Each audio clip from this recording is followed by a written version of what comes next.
hemos tenido el gusto de contactar con una persona a la que yo admiro y quiero muchísimo, Hernán Cassiari. Hernán es escritor, cronista, yo diría es un creador de historias que las transmite en todas las formas como le sean posibles para que la gente las consuma.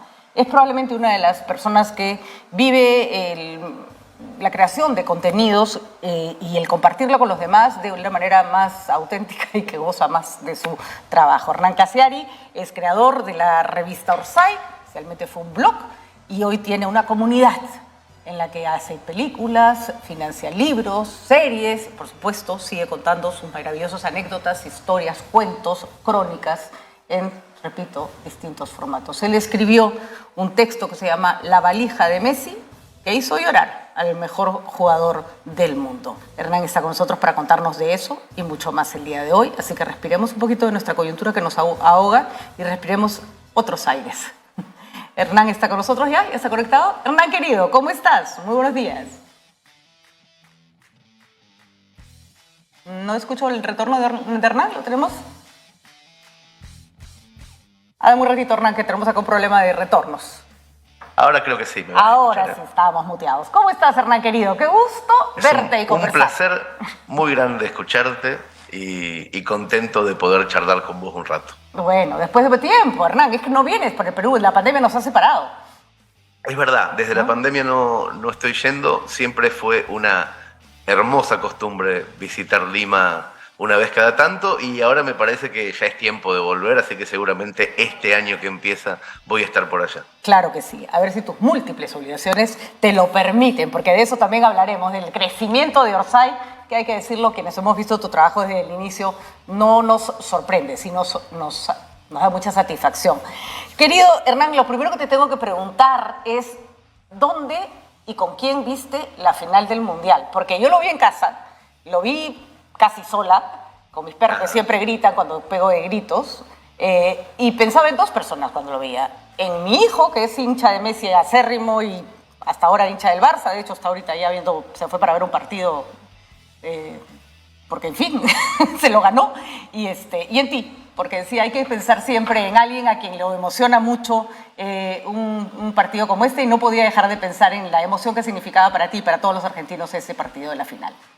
Y no te equivocabas, porque realmente vivimos este mundial con mucha efervescencia. En lo personal lo vi en mi casa con mi mujer y mi hija más pequeña y también con un montón de perros que tenemos. Mi mujer, por suerte, es muy fanática del fútbol, posiblemente más que yo. Entonces cumplimos casi involuntariamente con el ritual de enseñarle a nuestra hija de 5 años de qué se trata un mundial, porque era el primero que veía con uso de razón. Y por suerte fue uno de los buenos. Como dirían los pescadores, apareció un pez gordo al final y logramos quedarnos con la copa, que a mí me parece que fue una de las finales más electrizantes y emotivas de la historia de todos los mundiales. Un partido con Francia que realmente nos dejó sin aliento y ahora, ya con el diario del lunes, con un recuerdo que no nos podemos sacar de la cabeza. En Argentina nos está pasando algo, Patricia, que hacía muchísimo tiempo que no ocurría, que es ver en la calle gente feliz. Rarísimo, la cosa más extraña del mundo. No tengo recuerdo ni siquiera de 1986, que fue el último mundial de fútbol ganado por Argentina, en donde nos haya resultado tan necesario poner en pausa los problemas para disfrutar de algo que en apariencia es trivial y frívolo, pero que en el fondo nos recuerda que somos una sociedad que puede no pelear, independientemente del fútbol, nos recuerda eso, que tenemos esa capacidad, y me parece que es una noticia espectacular. Eso me gusta mucho lo que acabas de decir, Hernán, porque justo antes me inspiró una columna que tenía que escribir para El Comercio, una anécdota que ocurrió también en Argentina. Y es que cuando va Coldplay y canta de música ligera, uno encuentra a todo un país gritando una canción cuando en la calle se están sacando los ojos, como en el Perú, porque la polarización que ocurre en nuestras sociedades es triste, hay que decirlo, que no es original, ocurre en buena parte del mundo, pero creo que en nuestros países a veces las cosas ocurren un poco peor. Y a mí se me puso la piel de gallina, porque sentí que había una necesidad de cantar y gritar algo juntos. y vamos. Que digamos que las ganas se las cobraron todas en ese mundial maravilloso que han hecho, ¿no?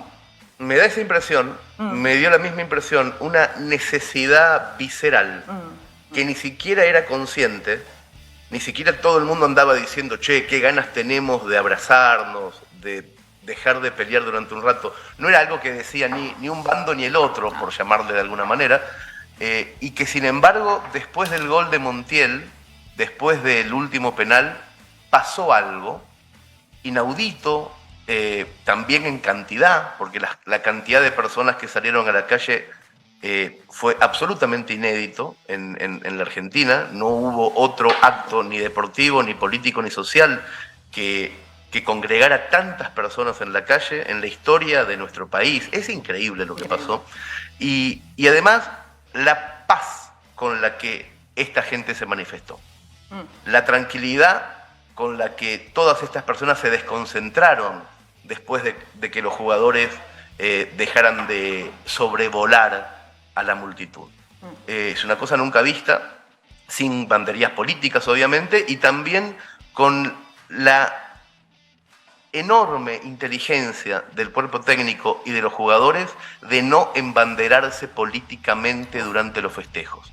No quisieron sacarse una fotografía con Mauricio Macri, que estaba en Qatar el día de la final, pero tampoco quisieron sacarse una fotografía al aterrizar en Ezeiza con el ministro del Interior de la Argentina, que es del partido contrario. Entonces, esa posibilidad de mantenerse blancos o puros de lo político no fue entendido en Argentina como tibieza, sino como una enorme necesidad de que los 5 millones que salieron a la calle no salieran diciendo, pero estos son de un lado o estos son del otro. Era una alegría social no intervenida por la política y era algo que realmente el pueblo argentino necesitaba como agua de mayo. Es increíble cómo se nota hoy cierta relajación respecto a los problemas, que otra vez ya nos sacamos la venda del carnaval y estamos viendo otra vez los problemas reales, los que no se solucionan con ningún campeonato del mundo, pero que sin embargo están siendo vistos todavía con una cierta relajación. Y eso a mí, como observador, me llama mucho la atención, me produce una enorme curiosidad social. Es que hay un punto importante, Hernán, que creo que queda demostrado en estos eventos que son como, ni siquiera diría yo una válvula de escape, sino la capacidad de mirar realmente donde tendríamos que poner el ojo. Y es que a veces el discurso polarizante lo toman gente que hace mucha bulla, con mucha capacidad de influencia, que parecen millones y que sí pueden ser muchísimos, pero no son todos. Ni siquiera tantos. Ni son tantos. Ni siquiera la mayoría, Hernán. Entonces creo que los goles de Messi de esa selección pusieron el foco en la gente común y corriente que quiere vivir tranquila y en paz con su vecino. El grito casi siempre es negativo. Así es. El grito casi siempre es de odio. El grito está teñido todo el tiempo de revueltas y lo que hace es generar una sensación de grito absoluto, cuando los gritos son siempre de una pequeña fracción que incluso necesita de esa insidia para seguir viviendo. En cambio, el grito, cuando se convierte en algo positivo, el grito de gol o el grito del vamos, vamos Argentina en un sentido deportivo o social, cuando todos los que están callados siempre gritan al mismo tiempo por algo unificador, es tremendamente conmovedor. Y sobre todo es noticia, porque esa misma gente descubre qué significa el grito.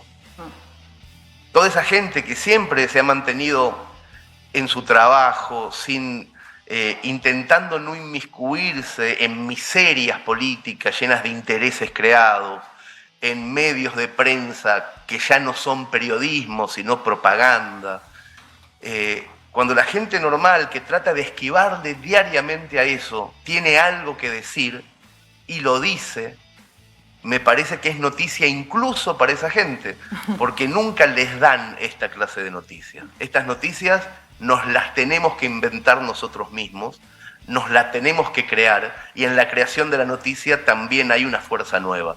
Yo estoy convencido, no sé si saldremos mejores como sociedad hoy, pero estoy convencido que los niños argentinos de entre 7 y 15 años que tienen hoy como ídolo máximo a Lionel Messi, tienen a un ídolo verdadero, a una persona que además de gambetas y goles puede reflejar valores. Realmente lo puede hacer, estamos convencidos de esto y me parece que es una oportunidad única para un crecimiento social. Has siempre luchado contra la corriente de cierta prensa muy bullanguera, de cierta corriente, valga la redundancia, corriente muy bullanguera en Argentina, de ningunear a Messi por poco argentino.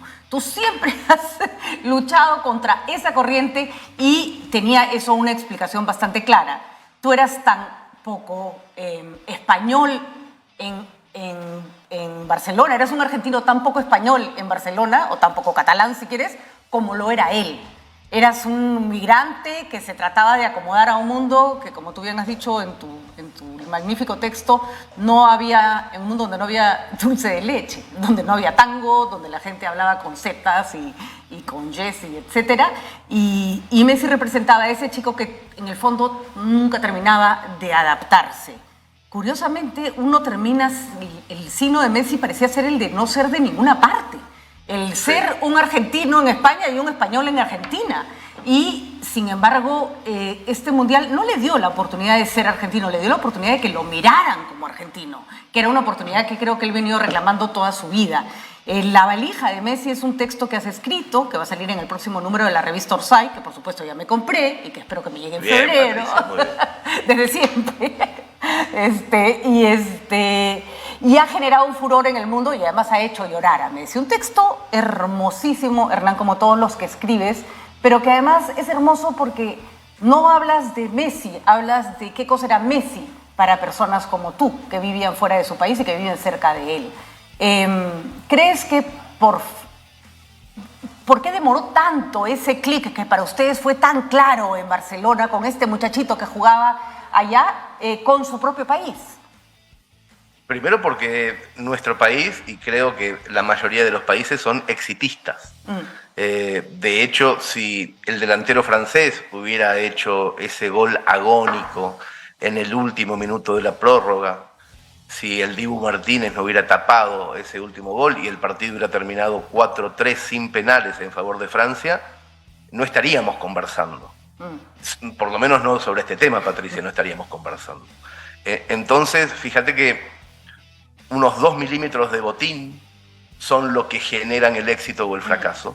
Y esos 2 milímetros de botín son los que hacen que podamos estar diciendo que Messi es fervorosamente argentino, a estar diciendo muchos de los periodistas de Argentina que Messi sigue siendo un pecho frío que terminó su carrera sin ganar ninguna Copa del Mundo. A 2 milímetros estuvimos de decir eso. A 2 milímetros incluso estuvimos de tener un enero espantoso en la Argentina y todo esto que te dije 2 párrafos atrás no hubiera ocurrido. Y estaríamos todo el tiempo hablando de lo caro que está el dólar y lo inviable que es este país de mierda. Y todo eso estaría ocurriendo hoy si 2 milímetros de botín de un arquero no lo hubiera impedido. Entonces, la fragilidad de la alegría y de la tragedia es enorme, para empezar. Y luego, respecto al texto del que hablas, que va a salir en su versión original en la revista en febrero, yo lo que hice fue un pequeño resumen del texto en caliente porque necesitaba contarlo mientras Messi estuviera disfrutando en la Argentina de la Copa, porque ese texto, si bien está escrito en primera persona desde mí, está pensado en primera persona desde él. Ese texto es para mí lo que Messi, si tuviera la capacidad literaria de describirlo, querría decir respecto a quién era él en 2003 y al esfuerzo que hizo y al modo en que trabajaba para no perder su identidad en un país extranjero, en un país en el que estaba porque su propio país no le podía pagar un tratamiento médico. Nunca hay que olvidar por qué Messi estaba en Fútbol Club Barcelona con 13 años. Tenía un problema hormonal cuyas inyecciones costaban 900 euros al mes. Y en la Argentina ningún club de fútbol, ninguna obra social podía hacerse cargo de esa enfermedad. Y el Fútbol Club Barcelona, obviamente, viendo el potencial futbolístico de la criatura, se hizo cargo de esto. Economía y estabilidad, igual que otro montonazo de argentinos, hicieron que en 2000 Lionel Messi se fuera a vivir a otro país y tuviera que traspasar el esfuerzo de mantener el acento, de buscar yerba donde no la había o dulce de leche en góndolas de supermercado que no existían, igual que todos nosotros, seguramente con privilegios económicos sobresalientes, al revés que todos los otros inmigrantes, pero con la misma fuerza. Y cuando llegaron las insidias y los insultos desde Argentina, porque Messi no jugaba igual con la camiseta albiceleste que con la blaugrana y que era catalán y no argentino, a nosotros que vivíamos afuera nos dio una sensación de injusticia tremenda, porque no solamente que veíamos que Messi no era eso, sino que un poco también nos lo decían a nosotros. Estás trabajando afuera y no adentro, traidor, cipayo. No era para él nada más, era para un grupo enorme que nos habíamos tenido que ir de la Argentina sin dejar de amarla nunca. Es más, mirando todo el tiempo para ese lado. Cada mañana el inmigrante se levanta y no prende en la computadora el diario del país en donde vive. El inmigrante prende en la computadora el diario del país de donde es, porque nosotros somos de donde queremos saber.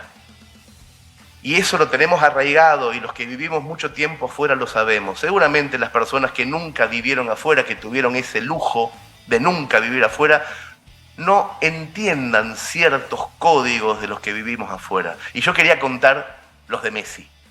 Independientemente de la fulgurante alegría que nos da con la Copa, independientemente del triunfo, del chico quería hablar. Del chico que se fue a los 13 y que volvió un día con una valija trayéndonos posiblemente la alegría más grande de este siglo. Una valija que nunca... De eso quería hablar. Una valija que nunca termina de deshacer, como el que siempre está por regresar, ¿no es cierto? El que siempre... Exacto, yo hablaba en el texto de esa dualidad, de que hay dos clases de inmigrantes. Hay un tango hermoso de Laura Canobra, una cantautora uruguaya que habla de eso, de que hay algunos inmigrantes que cuando llegan dejan la valija muy cerca de la puerta, porque siempre siguen con la esperanza de volver. Y sin embargo hay otros inmigrantes que se sienten tan expulsados que cuando llegan al país que los acoge, guardan la valija muy lejos en el desván, como olvidando para siempre la opción de regresar. Nosotros, muchos de nosotros, somos los que siempre guardamos la valija cerca. Y siempre entendimos que Messi también. Que Messi hacía esfuerzos muy grandes para seguir viendo a Argentina con amor. Y eso a mí también me conmueve mucho. El triunfo de Messi me conmueve, pero la fuerza para que ese triunfo ocurra, para mí tuvo que ver con que dejó siempre la valija muy cerca de la puerta. Muy cerquita. Hernán, creo que nos acompañes un ratito. Tenemos una edición del video de tu lectura de la crónica que has escrito para Orsay. Para los que todavía no se han familiarizado con el relato, sepan de qué estamos hablando. ¿Lo tenemos, chicos? ¿Cuadrado? Para que Hernán nos acompañe a escuchar un pedacito. Ahorita lo ponemos. Y ahí conversamos. Perfecto. No hubiera ocurrido nunca si el Lionel de 15 años hubiera escondido su valija en el ropero, si de chico hubiera sucumbido a decir, vale tío, hostia, pero nunca equivocó su acento, nunca olvidó su lugar en el mundo. Por eso la humanidad entera deseaba el triunfo de Lionel Messi con tanta fuerza, porque nunca nadie había visto en la cima del mundo a un hombre sencillo, a un tipo cualquiera. Y ayer, 20 de diciembre, ayer como cada año, Messi vuelve de Europa para pasar la Navidad con su familia en Rosario, como siempre, para saludar a sus vecinos, como siempre. Sus costumbres no cambian, lo único que cambia es lo que nos trajo en la valija. Imposible escucharte, Hernán, y no notar tu emoción, porque, a ver, para los que sabemos por qué Orsay, por qué se llama Orsay, para lo que hemos leído, tu texto en el que explicabas por qué se llamó así tu blog, que después se convirtió en tu revista, que hoy se convirtió en tu comunidad.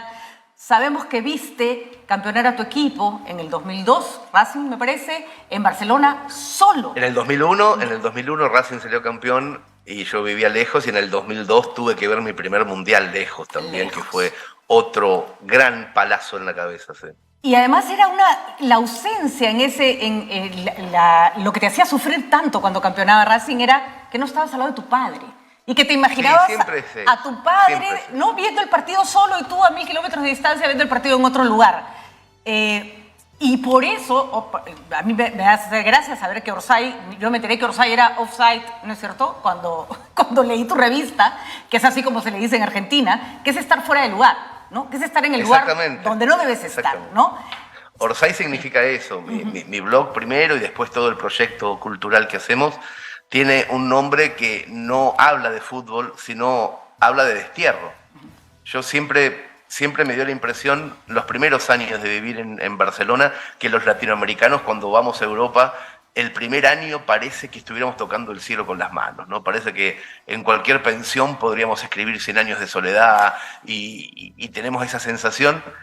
Y después nos damos cuenta de que no, de que somos eso, de que somos inmigrantes lejos de nuestra tierra. Y siempre se me ocurrió esa metáfora, la metáfora del delantero que hace el gol y sale corriendo a festejar solo hasta el banderín del córner sin darse cuenta de que el juez de línea levantó el banderín, sin darse cuenta de que le están pitando offside.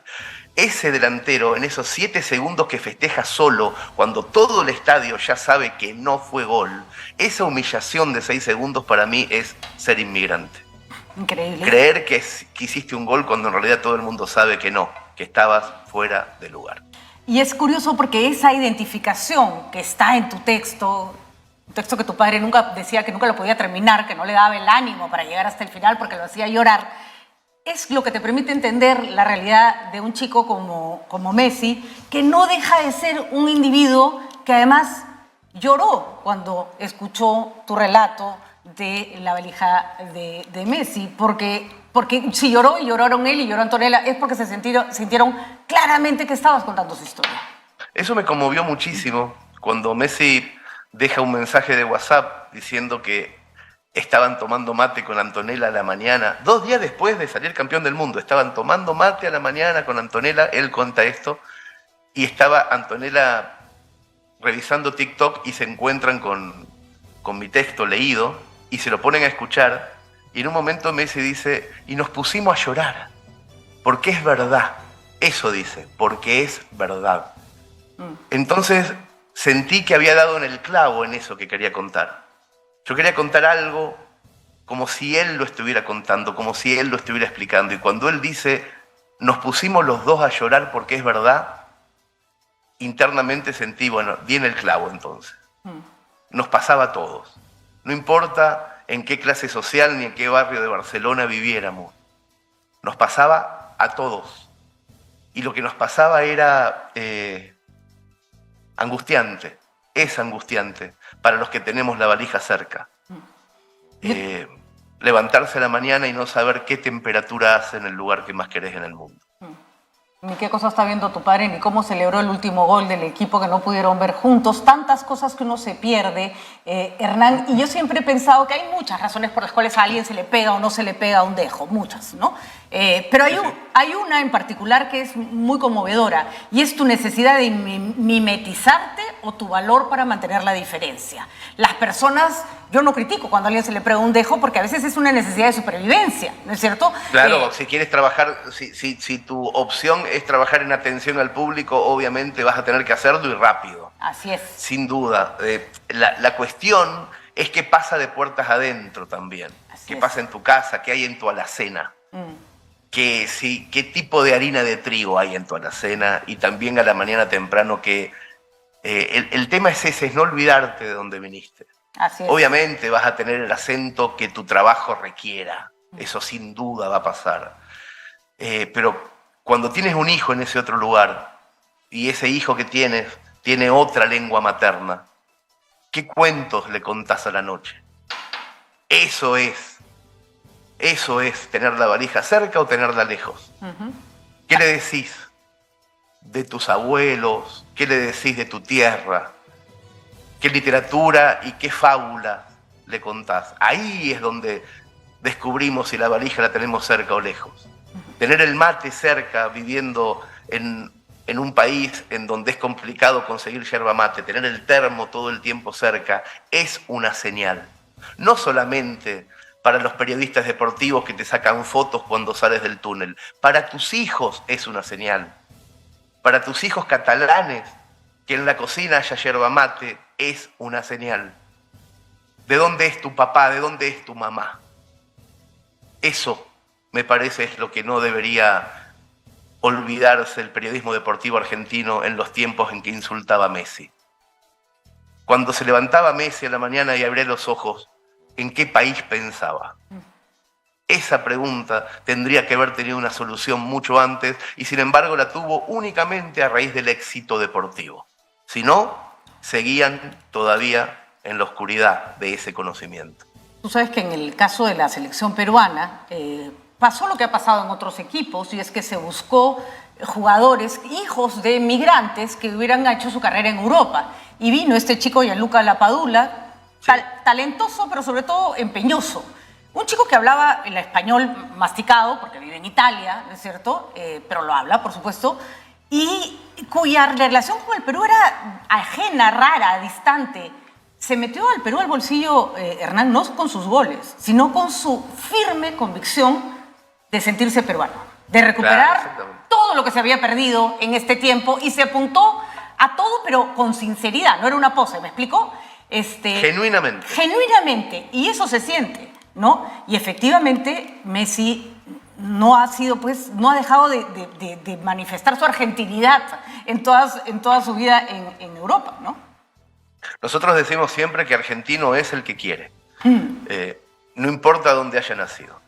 Y lo decimos realmente, lo decimos de verdad. De hecho, está en nuestra Constitución, tenemos una ley de inmigración súper amplia, la tuvimos desde siempre, y entonces, al ser nosotros mismos un crisol de razas, al tener en nuestra selección nacional o en cualquier aula apellidos italianos, polacos, ingleses, irlandeses, españoles, mezclados, tenemos una capacidad muy fuerte de aceptar a cualquiera que venga de afuera.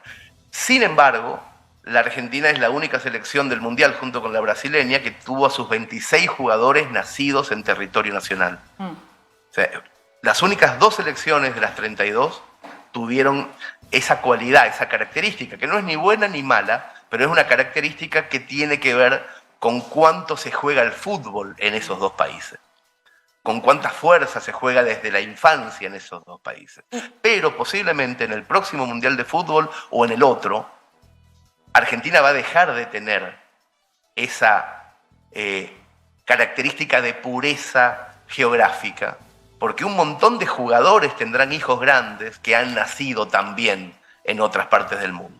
Como por ejemplo Pipita Higuaín, que no participó de esta selección, es nacido en Francia porque su papá jugaba en Francia en ese momento, y así va a pasar muchísimas veces. Entonces, yo creo que las fronteras deben borrarse también, y de Perú será la gente que quiera al Perú. Y de Argentina serán los jugadores que quieran a la Argentina. Así es, Hernán. Y así será. Y además creo que, habiendo tenido un mundial, yo siempre me la he pasado diciendo todo el mundial era como demasiado fútbol para tan poca sede, porque me molestó mucho que fuera en Qatar. Ha sido un mundial maravilloso en un escenario que no se lo merecía de alguna manera, pero menos mal que fue un mundial maravilloso, si no nos hubiera quedado un pésimo recuerdo de Qatar. Pero sí creo que hay una cosa que tenemos que empezar a mirar mejor y usar como símbolo. Creo, no sé si coincides, Hernán, que el mejor ejemplo de que la migración de ida o de vuelta es lo mejor que le puede pasar al mundo en la medida en que la gente se conoce, se mezcla, se contagia, intercambia sin perder su esencia, es el fútbol. Tú no ves las selecciones de Europa y dices, oye, deja de fastidiar a los migrantes y busca una manera de acogerlos bien, porque claramente aportan, ¿no? El fútbol es un símbolo de algo mucho más grande que queremos ver siempre con negatividad, ¿no? Ojalá ocurriera con todo. Me cuesta pensar en esa utopía también, pero el fútbol nos demuestra que las sociedades son mejores cuando están mixturadas, cuando están mezcladas, cuando todo se revuelve. Soy consciente por experiencia propia, mi hija que ahora tiene 18, que es catalana, cuando empezó la escuela primaria en Barcelona, tenía compañeros de los 5 continentes, y eso generó en ella desde edad muy temprana una comprensión de las diferentes culturas muy naturalizada, muy simple. Me parece que cuando las sociedades tienen solamente una clase de personas, se genera involuntariamente el racismo, la xenofobia, la extrañeza del otro, el no entender, el tener miedo del otro. Cuando los nenes chiquitos hacen un jardín de infantes, una primaria ya directamente, con gente de todos lados, con sus dioses, con sus papanueles, con sus pequeñas mitologías familiares, con sus bailes, y van a la casa de otra gente y comen otras comidas desde pequeños, esas pequeñas mentes son mejores. Lo sé porque mi hija es mejor gracias a ese pequeño detalle de que convivió con un montón de razas desde chiquita, que comió en la casa de otra gente. Y es tan alucinante cómo les explota el cerebro cuando pasa eso, que deberíamos tenerlo en cuenta siempre. Deberíamos saber que somos el mundo, que no somos un lugar en el mundo, que somos el mundo. Y sin embargo podemos ser el mundo desde nuestro lugar particular. Me acuerdo de haber leído algún texto en que decías que el colegio de tu hija parecía una especie de asamblea de la ONU o algo por el estilo. Claro, Que me hacía reír. Y nosotros te quiero presentar a alguien, Hernán, que está acá con nosotros en el estudio, y es que nosotros también tenemos a un chico que tiene la valija siempre en la puerta. Facundo Choque es nuestro comentarista deportivo, de padre peruano, madre argentina, rosarino, y cuando escuches su dejo te vas a dar cuenta que tampoco se ha peruanizado porque tiene la valija en la puerta. Y el día que campeonó Argentina y durante la semana me invitó mate y para nosotros fue un gusto tener a alguien que vivía el Mundial con emoción y con emoción de argentino muy cerca. Así que te presento a Facundo, que también es un hincha tuyo, un fan tuyo y que además te escucha y te lee con muchísima frecuencia. Facundo, Hernán, ahí los presento para que conversen un ratito. ¿Cómo estás, Facundo? Un placer. Hola, Hernán, ¿qué tal? ¿Cómo está? El placer es mío, es más, yo estoy nervioso de verdad, se me quiebra un poco la voz, sobre todo por lo que Hernán contaba recién, y yo siento esa familiaridad con Hernán porque, o sea, pasa que estás mucho tiempo afuera, yo estoy 10 años, y es como que igual seguís sin guardar la valija, totalmente. Me pasa lo que dice Hernán en muchos aspectos, y yo quiero saber, por ejemplo, es muy personal, Hernán, ¿cómo hiciste para no guardar la valija en tu paso por Barcelona? Porque has hablado de Messi y los aspectos que él ha tenido, pero en tu caso. Sí, yo siempre fui muy nostálgico de mis propios recuerdos, de mi familia, de mis amigos. Y entonces, tan pronto llegué a Barcelona, supe que tenía en esa nostalgia un poco de mi propia personalidad. Y entonces fue como muy natural dejar la valija cerca, muy natural. No me fui sintiéndome expulsado. Muchas veces pasa que en algunos países las personas se van de ese lugar no buscando nuevos horizontes, sino escapándole a un horizonte, escapándole a algo. Cuando te vas de tu lugar expulsado o sintiéndote expulsado por la inseguridad, por la inestabilidad económica o por lo que fuera, tratás de apaciguar ese recuerdo, de cercenarlo, de apagarlo un rato, para ver si podés empezar de cero. Yo no hago un juicio en esta metáfora de la valija cerca o la valija lejos. No digo esto está bien, esto está mal. A mí me pasó esto. A otra persona le pasó otra cosa. Me parece que ambos modelos son tremendamente factibles y posibles y está todo bien. De todas formas tengo, Facundo, que ver el Mundial fuera de casa, no siendo argentino, sino incluso siendo rosarino, que es peor todavía. No, pero tengo una pequeña precisión. Pues, más, yo pensaba que te referías a Messi. Yo soy de Tucumán, que es más al norte todavía. Ah, perdón. Yo te cambié. Ah, sí. Bueno, pues yo entendí que era rosarino porque Patricia dijo rosarino, no. Sí, Tucumano igual está bien. Ya, es lo mismo, es lo mismo. Tiene la misma fuerza, la misma fuerza. No, y pasa, Hernán, porque yo te escuchaba y hablabas acerca del carácter unificador que tiene el fútbol, y en uno de tus textos, creo que es Gasian Blor, hacías referencia a la relación que habías tenido con tu papá y sobre cómo él decía, yo tuve un hijo para ver los mundiales. Sí. Tuve un hijo varón para ver los mundiales. En este caso quiero saber más o menos, ahora, ¿cuál es tu relación precisamente con el fútbol? Porque en un momento dijiste, el fútbol no es mi pasión, sino que lo hice más que nada por mi viejo, pero ¿cuál es tu relación con el fútbol? Y el fútbol, ¿en qué puede ayudar, pero con la esencia propia del juego, a esta unificación de la sociedad? No hablando desde el lado mercantil y desde la grande empresa, sino desde la esencia quizás que te traslada a la adolescencia o a la infancia, que sí, yo jugaba por amor, por placer, ¿Y eso qué tanto se refleja hoy? A mí el fútbol me sirvió pura y exclusivamente para conectar con mi padre, con el que no tenía otro tema de conversación, no podía hablar de nada. Entonces, de muy chiquitito, entendí que ese tema, el fútbol, iba a ser importante y por eso me fanaticé, sin saber que en realidad me estaba fanatizando con poder hablar con mi padre. Hoy día, por suerte, con mi hija grande, tengo una relación un poco más diversa. No tenemos un solo tema de conversación y eso a mí me tranquiliza mucho, porque no fui muy feliz teniendo un solo tema de conversación con mi padre. No me pareció algo idílico, me pareció estar rengueando de una pata. Pero sin embargo el fútbol me quedó y hoy que mi padre no está, cada vez que pasan situaciones muy felices, me acuerdo mucho de él y digo, oh, qué bueno sería que estuviera. Hago la cuenta de cuántos años tendría, por ejemplo. Y todo el tiempo me doy cuenta de que no sería tan viejo porque se murió muy joven. Entonces digo, che, tendría 77 años, podría estar tranquilamente acá viendo a Messi campeón. Y me da mucha pena que no esté. Entonces ahí descubrimos otra cosa más, que el fútbol sirve no solamente para unificar en vida una relación con un ser querido, sirve también para recordarlo todo el tiempo. Y no es el fútbol, es cualquier circunstancia universal que todos comprendamos. Eso es el fútbol hoy. El fútbol es posiblemente hoy la única cosa que nos atraviesa culturalmente respecto al género, respecto a la clase social, respecto a la geografía. No hay un ser humano con el que te encuentres en un ascensor hoy con el que no puedas hablar de la final del mundo.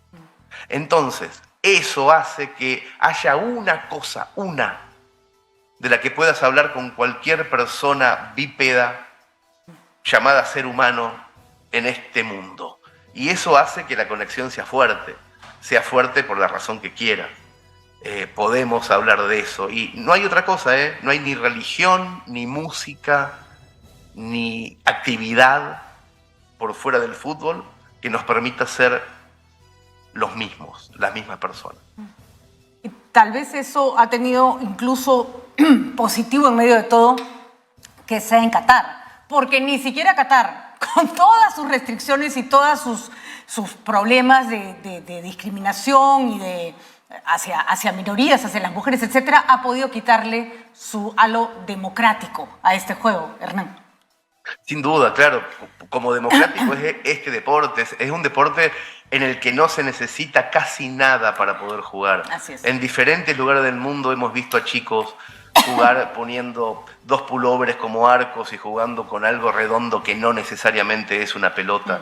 De hecho, vimos una hermosísima metáfora en los festejos de Qatar en la final, cuando Messi y sus compañeros estaban dando la vuelta con la copa, los hijos de los jugadores a un costadito estaban jugando un pequeño partido de fútbol. Los hijos de Messi, los de Di María, jugaban con una botella de plástico, no con una pelota. Había como 60 pelotas para jugar. Y estos chicos jugaban con una botella de plástico como nosotros en la calle cuando éramos chicos. Y ese era el futuro del fútbol argentino. Esos chicos son el futuro del fútbol, nenitos que juegan con una botella cuando se les antoja. A mí me puso muy feliz ver esa imagen metafórica, poética, porque indica que no hay manera de que los chicos no jueguen al fútbol. No hace falta ni siquiera tener una pelota. No, por supuesto que no. ¿Cuántas veces hemos hecho de palo de arco nosotras cuando éramos chicas? Sí, sí. Y después también, cuando nos dejaban jugar a las mujeres, siempre nos ponían como de defensa para que nos caiga el pelotazo y no fuera gol. Pero ahí estábamos, ¿cierto? Con 3 hermanos. Pero eso cambió, Patricia, eso cambió muchísimo. Los partidos mixtos ahora están a la orden del día. El fútbol femenino ha tenido un crecimiento exponencial. Y no solamente el deporte como práctica, sino el deporte como hecho social. En la Argentina ocurrió este año por primera vez que un equipo absolutamente femenino de relatora y comentarista comentara partidos de un mundial de fútbol masculino. En el primer mundial en donde además hubo una terna arbitral femenina por primera vez. Yo juro haber visto, y se lo voy a contar a mis nietos, un partido del Mundial de Fútbol en donde 3 árbitros femeninos y una relatora y una comentarista me contaban el partido. Y me sentí muy feliz, Así es. Me sentí muy feliz. Y además, por algo, pues, nos ponían a que nos cayera la pelota, pero aprendimos a patear, ¿no? Claro. Entonces, y eso es una cosa maravillosa, inclusiva, que creo que esas son las grandes revoluciones que, gracias a Dios, son pacíficas y que dicen siempre se logra que estamos avanzando en el sentido correcto, a pesar de todo, Hernán. Yo quiero hacerte unas par de preguntas, agradezco tu paciencia para esta conversación tan larga. En primer lugar, con Facundo estábamos tan impresionados y seguimos tan impresionados, no solo de esta hinchada mundial, que creo que se ha logrado con la difusión no solo del mundial, sino de los campeonatos como la Champions, que generan una comunidad mundial de hinchas del fútbol que es fantástica, ¿no? Ya te digo, para mi hijo haber visto jugar a Messi y haberse prendido de Messi desde muy chiquito, lo hizo, chico que no para de ver fútbol el día de hoy y de jugar fútbol, cuando en el Perú no tenía referentes, y ahora hay referentes en el Perú y eso le permite retroalimentar su pasión por el fútbol. Pero Bangladesh, por ejemplo, para mí sigue siendo un fenómeno que yo decía, y le tengo que preguntar a Hernán, ¿qué piensa? ¿De dónde viene Bangladesh? ¿Es Bangladesh una suerte como de laboratorio del sentimiento del mundo hacia Messi, hacia la Argentina? Una porción argentina. Sí, yo creo que es más maradoniano que mesista el fervor en ciertos lugares del mundo que casualmente, en realidad no hay ninguna casualidad, son o han sido colonias británicas. Hay ciertos países que vieron en el Mundial de 1986 a un negrito de rulos humillar a Inglaterra en un deporte que ellos amaban, y me parece que ahí se encendió por primera vez una llama que ahora es un incendio hermoso. O sea, millones y millones de personas en Bangladesh o en la India son hinchas de Argentina en cualquier evento deportivo mundial. Y tiene que ver pura y exclusivamente con el primer gol de Maradona con la mano y el segundo gol de Maradona a los ingleses un 23 de junio de 1986. Ahí nació esa religiosidad de algunos países muy numerosos y muy bullangueros que incluso se aprenden las canciones de la hinchada argentina por fonética para poder cantarlas, y que a nosotros nos genera una enorme alegría porque vamos a llenar estadios en cualquier parte a donde la Argentina vaya, y eso ha ocurrido.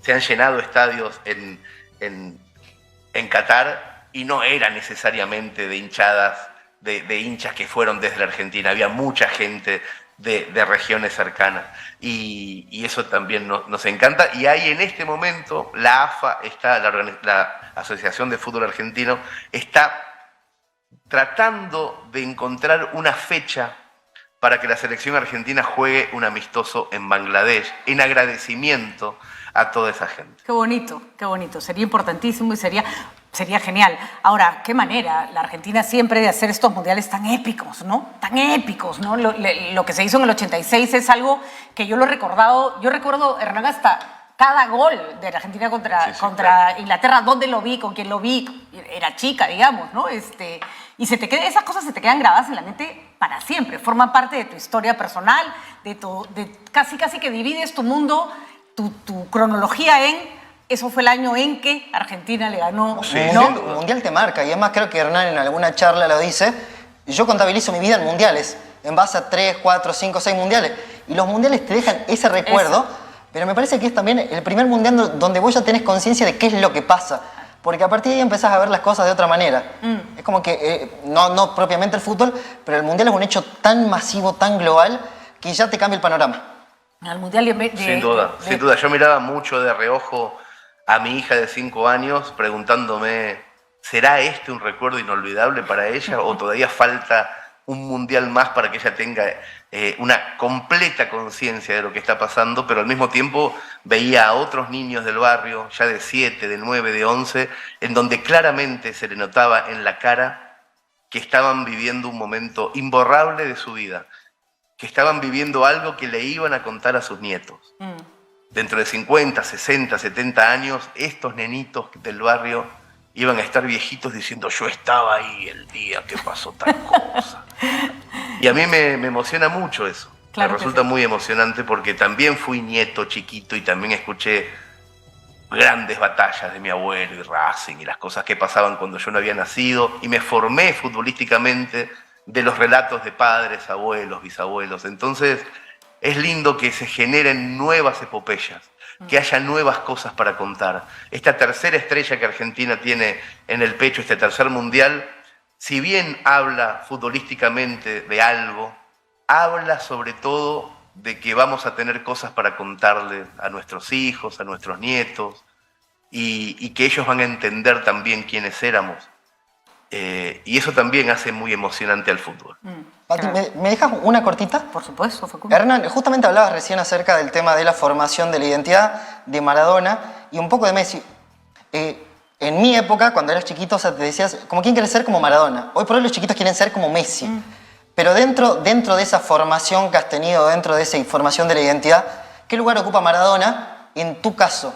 No solamente desde lo deportivo, sino también desde lo social, desde el factor cultural y desde el factor... El argentino quería ser como Maradona antes, o Maradona era el argentino tradicional. Porque hoy por hoy se habla de la dicotomía quién es mejor, Messi o Maradona. Pero en tu lugar, o sea, ¿qué lugar personal ocupa Maradona? Maradona fue el ídolo de mi adolescencia. Yo cuando Maradona hace ese zigzag y se lleva por delante a todos los ingleses, yo tenía 15 años. 15 años es posiblemente la edad en donde el fútbol esté en un lugar preponderante de tu vida. El fútbol y las noviecitas, pero el fútbol es importantísimo. No hay otra cosa que hacer en la vida más que el fútbol, y que un jugador de fútbol te dé la posibilidad de salir campeón del mundo con tu país cuando tienes 15 años es maravilloso. Por eso me encanta ver a los chicos de esa edad hoy, porque me reconozco ahí. Y entonces no importa si se llama Maradona o si se llama Kempes o si se llama Messi, no importa qué cosa digan o qué tan verborrágicos sean o tan poco verborrágicos sean en un micrófono. A mí lo que me importa son 3 estrellitas en el pecho de la selección argentina. Hoy me importa eso. Y soy tan viejo que las viví a las 3. O sea, tengo el recuerdo más fuerte, más poderoso que tengo de cualquier mundial es de 1978. Porque ahí empezó mi fervor. Mi papá me llevó a la cancha. Vi un partido de Argentina en Rosario contra Polonia, en donde Kempes metió 2 goles, y nunca me pude olvidar de ese día porque era una de las pocas veces en donde mi papá me abrazaba. Nunca me abrazó fuera de una cancha. Nunca, jamás en la vida tuve un contacto físico, real con mi padre, pero en la cancha sí. Y esa fue la primera, yo tenía 7. Entonces nunca me olvido de eso. Fíjate qué importantes son los mundiales. Mis 3 mundiales son importantes, pero en el primero mi papá me abrazó. Entonces es el más importante de todos para mí, y no me importa ni Messi, ni Maradona, ni Kempes. Les agradezco mucho a los 3 por haber conseguido semejante hazaña, la de que mi papá me abrazara. Se me puso la piel de gallina. Hernán. Finalmente, Hernán, ocurrió algo curioso en este mundial. Vimos a Messi finalmente encumbrarse, no demostrarle al mundo lo que ya la mayoría sabía, que era el mejor jugador del mundo. Vimos a un chico Mbappé con una juventud que promete reemplazar un poco en el estrellato cuando Messi ya no esté, ser una gran figura. Ese chico tenía un talento increíble y también unas ganas de comerse el mundo en el fútbol. Y vimos partir a Pelé, todo en un mes. Es tremendo. Sí. Tremendo, ¿no? En el documental que se le hace a Pelé en Netflix, hay una frase que a mí se me quedó grabada. Y cuando le preguntan a Pelé, ¿qué sentías cuando terminaba un partido? Pelé dice, alivio. Nunca me imaginé escuchar esa palabra, alivio, porque lo angustiaba cargarse toda la emoción de un país en los hombros. Y se paraba en esa cancha, como lo hizo Messi, como lo hizo Maradona, sabiendo que de sus pies dependía la felicidad de millones de personas. Yo me pregunto, ¿algún día nuestros políticos entenderán lo que es cargarte las expectativas, la ilusión y la necesidad, aunque la embarres, pero por lo menos esforzándote, de un país sobre los hombros? ¿Hay algo, Hernán, de esa conciencia de estar ahí para alguien más que podríamos replicar en otros lugares? A mí me parece que hay primero una diferencia en la edad de las dos actividades, que es muy fuerte. En la primera juventud, está la fuerza, la garra, pero también la inconsciencia. Cuando yo veía a Montiel caminar hacia la pelota en el último penal, en donde él sabía que si hacía el gol éramos campeones y si no había que seguir luchando, decía, ¿dónde saca la templanza? Y después me di cuenta de que tenía 23, 24 años ese chico. Yo a esa edad tampoco tenía mucha conciencia y me sentía inmortal. No quiero decir con esto que los políticos debieran tener 22 años, porque la falta de experiencia también haría estragos, pero de todos modos me parece que hay que encontrar una manera de generar un equilibrio. Puntualmente creo, y hablando de nuestros países, de nuestros dos países, necesitamos un recambio generacional en la política, pero un recambio generacional que no nos traiga a los hijos de las mismas personas que están, sino a otra gente nueva, completamente distinta y con otras prioridades, para empezar, con otras prioridades. Eso yo creo, Patricia, que va a ocurrir, que necesariamente va a ocurrir. Yo soy una persona que siempre tiene esperanza en eso. Los problemas políticos que vivimos en este momento, la Argentina y Perú y otros países de la región, van a tener necesariamente aires de cambio en algún momento. Ojalá ocurra pronto, ojalá lo podamos ver nosotros, pero la evolución ocurre. Cada vez que un argentino se queja de cómo está el país, yo intento recordarles cómo estaba en 1978 el país. Y tenemos enormes mejoras. Pasa que hacemos un baile que son 2 pasitos para adelante y 1 pasito para atrás, 2 pasitos para adelante y 1 para atrás, siempre, siempre. Pero si lo miramos global, estamos mucho mejor que hace 25, 30, 50 años. En muchísimas libertades y en muchísimos derechos estamos mejor. Pero para ganar un campeonato del mundo tardamos 36 años. Entonces tampoco es que todo el tiempo fuimos felices, ni en el fútbol, ni en lo social, ni en lo político. Y respecto a una cosa que decías de Mbappé recién, que es una promesa, Mbappé no es una promesa. Es un chico que ya ganó un mundial de fútbol y salió subcampeón en su segundo mundial haciendo 4 goles en la final. Es un extraterrestre. Totalmente. Y qué bueno que después de un Messi venga un Mbappé, eso es y después de un Maradona viene un Messi, y después de un Pelé viene un Maradona, eso es lo maravilloso del fútbol. Y hasta también tienen perfiles diferentes. Sí. El caso de Messi y Mbappé son totalmente opuestos. Distintos. Eso también enriquece, me parece, el duelo, porque quizás también pasaba con un Messi y Ronaldo, que eran opuestos, pero esta nueva generación, uno ve a Mbappé y es casi un robot, carece de emociones en sí. Hasta que se molesta en el camerín porque le parece que están jugando pésimo. Sí. Ojo, no. Es un muy buen robot, ¿eh? Es uno de los mejores robots que vi. Lindo, maravilloso, ¿no? Maravilloso. Que da cuenta además de lo que significa lo que pasa detrás de un jugador que aparentemente no tiene emociones, ¿no? Capaz de cuadrar a toda su selección. Hernán, se nos queda una conversación larga y pendiente sobre Orsay, la comunidad, sobre lo maravilloso que estás haciendo con demostrar que el Internet no es un tema de monopolios y de todo es para mí y para mi beneficio, sino recordarnos que la esencia de este mundo global está en compartir, en que si un autor vende un libro, el 50% del libro le corresponde al autor, que si todos nos ponemos de acuerdo podemos ser partícipes de una gran película.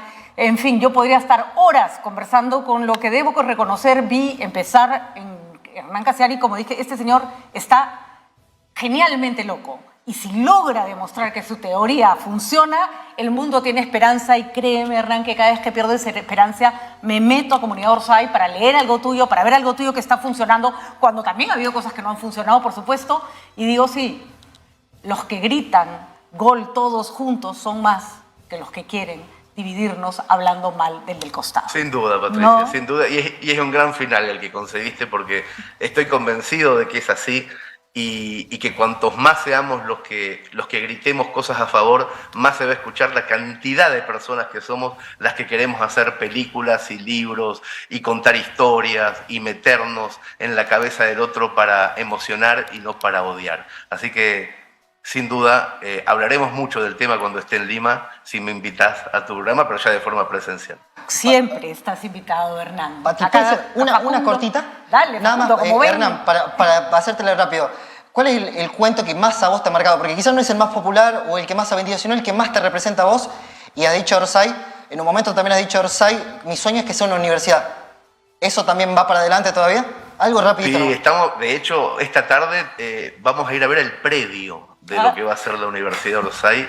En ese caso, Patricia, cuando esté en la universidad, ya directamente te invito a Buenos Aires a que estés con nosotros, Pero, porque por va a ser favor. realmente un hito cultural muy fuerte. Nuestra idea es inaugurarla en 2025, cuando el blog Orsay cumpla 21 años.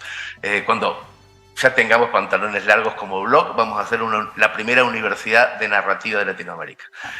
Así que sí. Y respecto al cuento, Facu, yo todos los días tengo un cuento distinto que me gusta más. Nunca conseguí encontrar un texto que me represente permanentemente.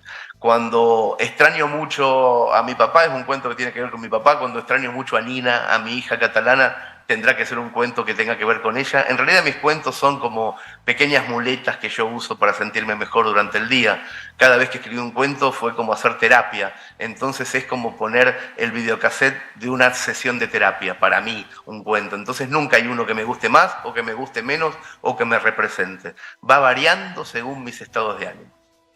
Ay, Hernán, tanto que agradecerte, ¿no, Facundo? Tanto que agradecerte. Somos Y nada, invitamos a todos los que no conocen el trabajo de Hernán, que debe ser pocos, entrar a Orsay, a la comunidad Orsay, inscribirse, ser partícipes de todos sus enloquecidos proyectos, divertirse muchísimo y sentirse parte de algo bonito y grande. Un abrazo, Hernán, un abrazo gigante. Gracias, Facu, gracias, Patricia, nos vemos pronto. Nos vemos pronto, que le vaya todo muy bien por Argentina. Mejores tiempos para ustedes y para nosotros también.